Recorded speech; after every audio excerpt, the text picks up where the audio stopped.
Hi, welcome to What I Found in the Epstein Files. I'm Debilyn Molyneux, and I'm your host. This has been a journey that's been easier for me to write about than to do podcasts for, largely because there's so much that goes in to doing the podcast version of what I've been writing, and it's just easier to write for me personally. But I wanted to share with you a little bit about my visit to the Donald J. Trump and Jeffrey Epstein Memorial Reading Room. This is an art exhibit where they have printed out 3.5 million files that were in the public release from the Department of Justice. And they put it in a huge space. And you'll see that on some of the videos. There are images that you can find for this memorial reading room. And I'm still kind of processing. It's been 2 days since I was there, and I am still processing what happened and how I feel about it, and what more action I can take beyond this kind of weekly briefing, the daily memes, and an occasional podcast. And the truth is, by myself, this is my capacity. This is what I can do. I'm focusing on the Epstein files, not because I don't care about accountability, inflation, the war in Iran, Israel, Palestinian hostages, like women's reproductive rights. There's so much to care about. I have been overwhelmed. And when the Epstein files were released in late January, this felt like an area where I could focus in on one thing and do my part. And I hope that you have found your one thing to do your part, because together that's how we're going to make a difference. So it was about 95 degrees when I took the metro train into DC, and I got off at the Chinatown Gallery Place stop because the reading room was actually almost directly above the train station. I walked the few hundred feet that it took me to get to the reading room. And initially, I had to stand outside. It was very humid. The heat index was over 100. And we're just standing there waiting because the exhibit itself has a capacity for 200 people. That doesn't begin to fill up the space, by the way. But there was something about the fire code that allowed only 200 people in at a time. So we had to wait a few minutes before me and a group of about, I don't know, a dozen or so of us were let in. And then once we get into the space itself, we had to go through a bag check and then show our registration pass, because obviously, and our ID, because they want to make sure that the people who have registered are the ones who are showing up. It was not a free for all to get in. They have a short orientation. So there was a woman who talked about what's in the exhibit itself, including the nearly 3,500 bound volumes of 1,000 pages each, that are the Epstein files as they have been released by the Department of Justice so far. She also noted that there was a big timeline. It's a 3-story timeline of the relationship between Trump and Epstein. Oh, and it starts from about when they met in I think it's 89, and goes up through current day. And this timeline they are maintaining. And so as new evidence comes out, they are updating the timeline in real time. And there's a legend of how to read the data, if you will, because some of it's rumors and media, and some of it's actual court case evidence.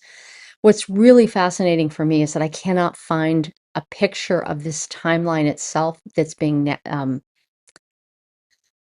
curated in real time on the internet. So it was striking to both see it in person in a live version, and there are so many people studying it constantly. I could not get a clear shot of it. So again, in the video portion of this, you'll just have to put up with what we have. Sorry about that. So after saw the timeline, I looked at the volumes, I saw the timeline, I walked upstairs, and there's a little kind of landing halfway up the stairs. And on the landing is artwork by Maria Farmer. You may know that name if you've been following the Epstein files, because she was the first person to report Epstein to the FBI in 1996. She was not the first girl who was abused. She was just the first one who was brave enough to come forward. And so she, as part of her healing process, created art that depicts some of how she feels about having been a survivor of Jeffrey Epstein and the sexual human trafficking ring. And then proceeding up the stairs from there is another open area. And this is where there's an exhibit of 1,400 candles. And the candles, each candle represents a victim or survivor of Jeffrey Epstein. So just the scale of seeing 1,400 candles was quite something to see. And I stood there for a long time, just looking at the candles and looking at the breadth, if you will, of abuse that was caused by not just this man, but by the system that supported him and the people who wanted influence, and uh, really felt like, oh my God, we tried to throw away 1,400 girls and young women for the sake of power and wealth and influence in the world. And that's just wrong. Moving over away from that part of the exhibit, there were several tables and seating areas. And those were places where they encouraged people to sit down and write a postcard and then take a thumbtack and put it on the wall. And there were, I want to say this is also about 3 stories tall, and it's these little 4-inch by 6-inch cards, and they are covered and sometimes doubled over with people's additions, comments, thoughts, etc. And I, of course, I left 2 myself while I was there, asking where are the protectors, and then praying for healing. Those were my 2 cards that I left. And here's something that they also did that I thought was fairly clever, and I'm recording this on June 14th, 2026. So today is President Trump's 80th birthday. They had postcards where we could send a happy birthday postcard to the president with our thoughts. And the thoughts I included on my postcard were: release all the Epstein files, of course. It's time for accountability. You should step down. And the only way you will escape accountability is by fleeing the country or dying a natural death. And so I expect that postcard, along with thousands of others, will be delivered to the president today. Happy birthday. And at that point, as I was finishing up that last postcard, there was 2 other people sitting at the table with me, and we started up a conversation. So Deborah and Patrick and I sat there talking about what this meant for our lives. Patrick shared with me some of the work he is doing in working on how to reach people who are in the MAGA world, who still, because they're not exposed to all of the information, still believe in this man, as crazy as it seems to me. And Deborah was sharing with me, stories about her family and some personal issues she's dealing with a family member who's at risk of being deported. And so it's just like crazy to think about how much everything ties back to our system of power and who is protected and who is not. And that is kind of the underlying motivation of why I am so dogged and determined to continue this fight, to look through the Epstein files and do what I can and get the word out, because we need to reset our social contract, whether that's in the Constitution or deciding that we want a different type of government to self-govern. I don't care what it is, but we obviously need to change something. What's happened is not working, and it's time to do a reset. So we're just finishing up here at the Memorial Reading Room, and had a really pleasant half-hour conversation with a couple of people here, and we talked about like how this could happen, and what do we do to prevent it, and how do we help meet people where they're at to understand why systematic abuse, such as we've witnessed here is a problem and how it actually impacts every single one of us. So I'm finding myself leaving this exhibit with a sense of hope and looking forward to see what we're going to do with the information we have. So and then I took the metro back out to the suburbs where I parked my car and I drove home, and it's just been kind of sitting with me for 2 days. And I woke up this morning and I could feel this, like, it's not just anger, it's grief and disappointment and hurt and disbelief and wanting to run away and avoid, and like there's just like so many emotions wrapped up in understanding who our society protects and who it doesn't, and who it considers disposable. And so that kind of is living with me today. And then as I was, getting ready, doing the weekly briefing, because there's a weekly briefing blog where I kind of round up only the latest, the last 7 days of news about the Epstein files, and adding my take to it, I could feel this like simmering rage that is also firm resolve that we will never go back, ever. We must transmute our pain and transform our society. And this is my contribution to do so. And so then I, of course, went on to social media to post the weekly briefing.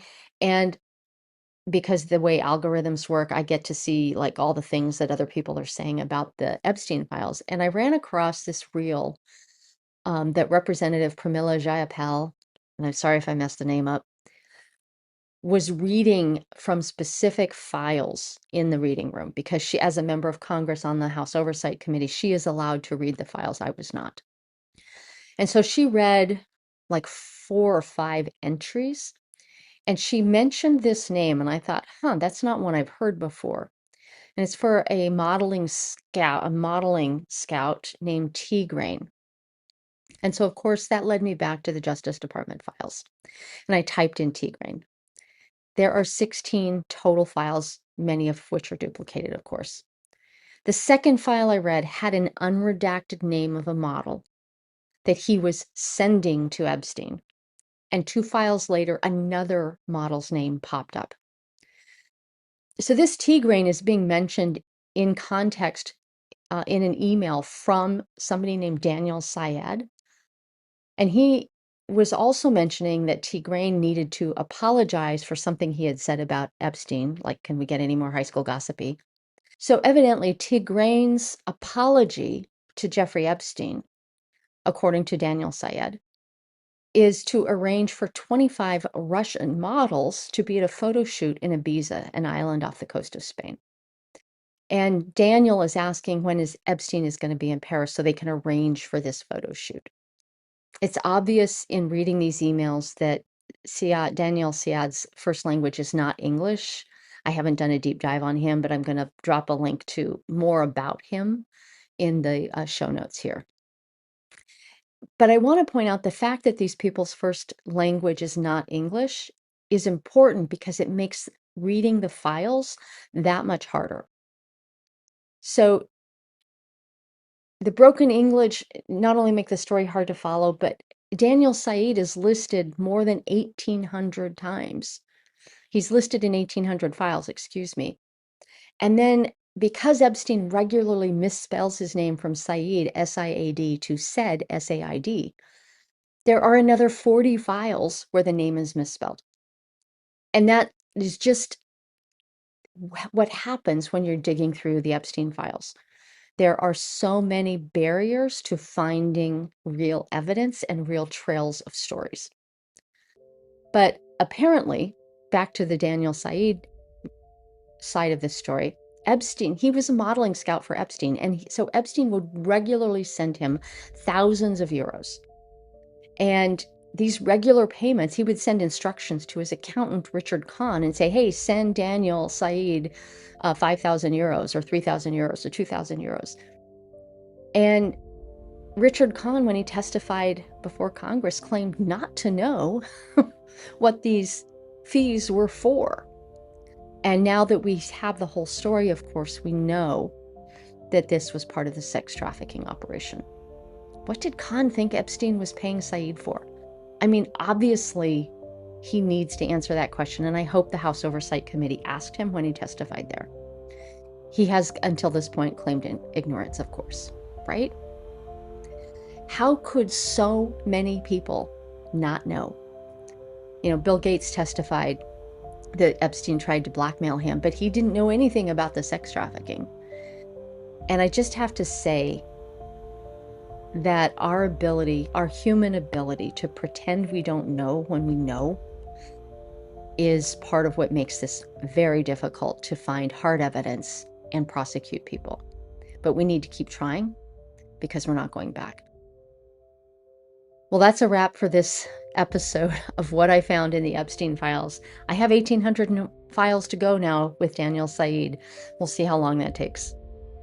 I hope you're having a wonderful day. And let me know if you appreciate this podcast and what is your piece of this or some other topic to help us right the ship that is the United States of America. Until next time, I'm Debilyn signing out.